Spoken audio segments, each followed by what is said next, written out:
wabarakatuh. Waalaikumsalam warahmatullahi wabarakatuh. Alhamdulillah.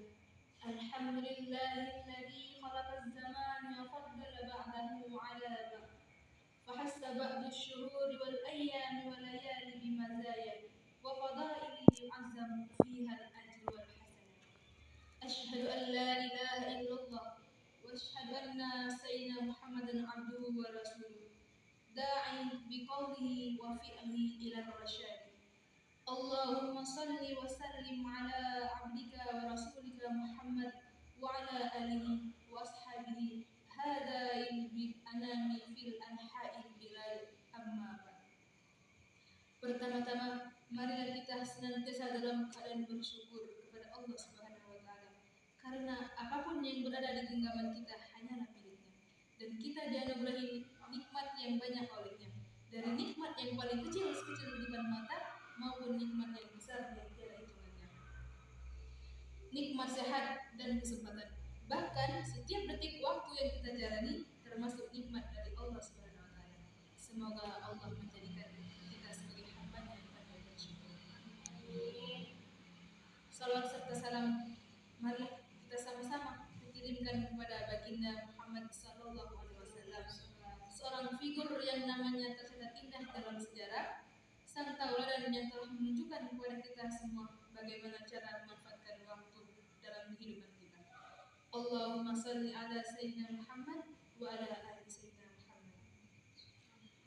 Hadirin yang dirahmati Allah, baiklah dalam kesempatan ini saya akan menyampaikan mengenai tentang pentingnya memanfaatkan waktu.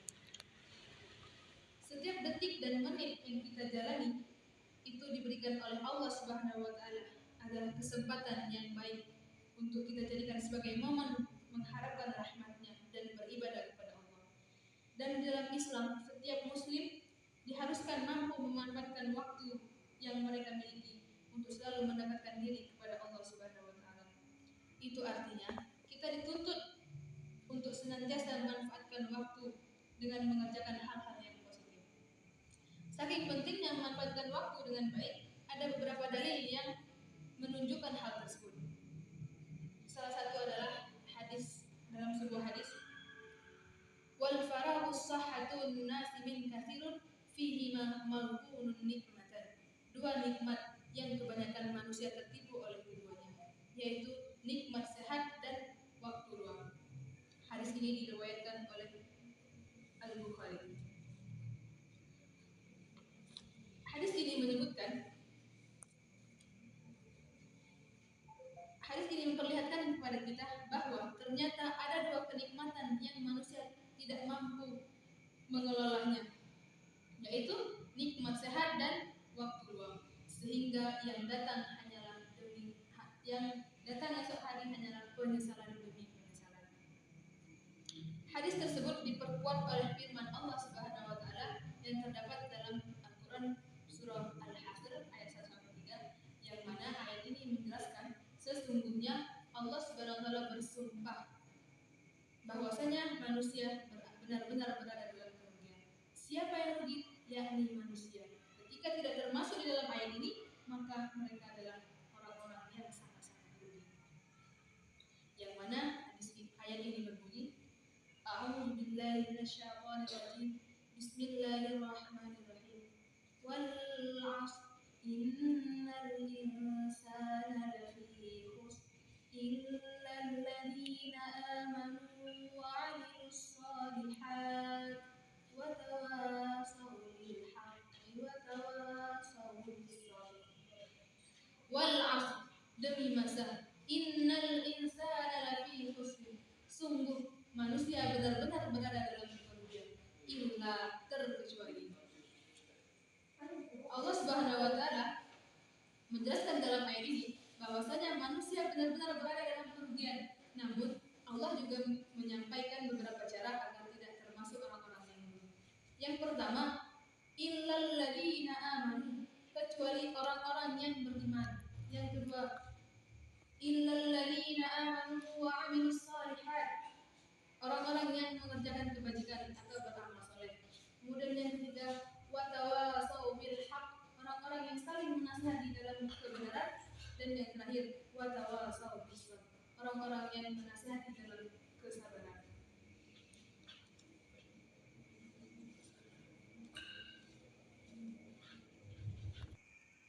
Dalam tafsir Jalalain menjelaskan mengenai 3 ayat tersebut. Yang pertama adalah Allah Subhanahu wa taala bersumpah dengan menyebut masa.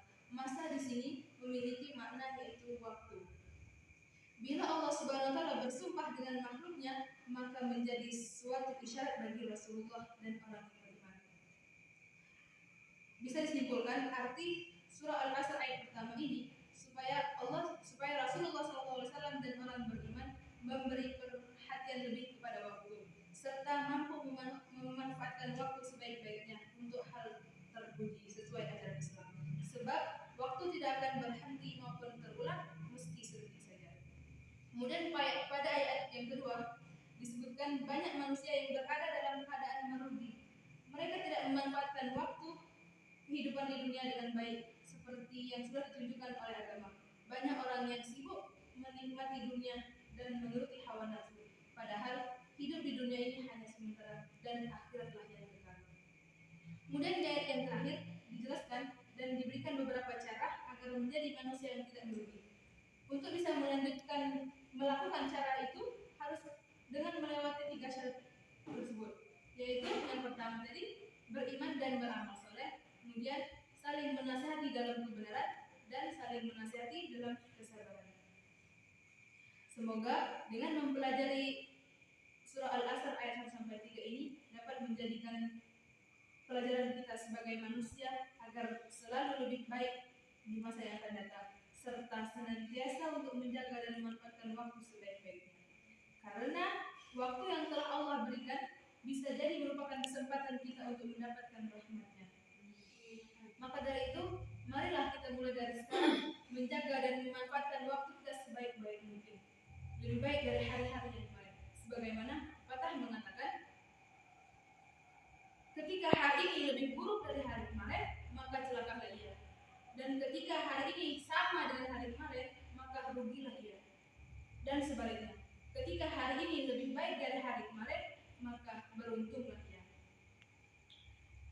Dalam jemaah yang dirahmati Allah, maka dari itu marilah kita sama-sama memperbaiki diri kita dan memanfaatkan waktu-waktu kita untuk hal-hal yang positif, mengerjakan hal-hal yang lebih baik seperti pada saat ini kita datang ke pengajian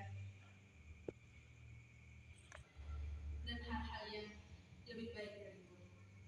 Baiklah jemaah yang dirahmati Allah, dengan berakhirnya kata-kata tersebut maka berakhir pula penyampaian dari saya.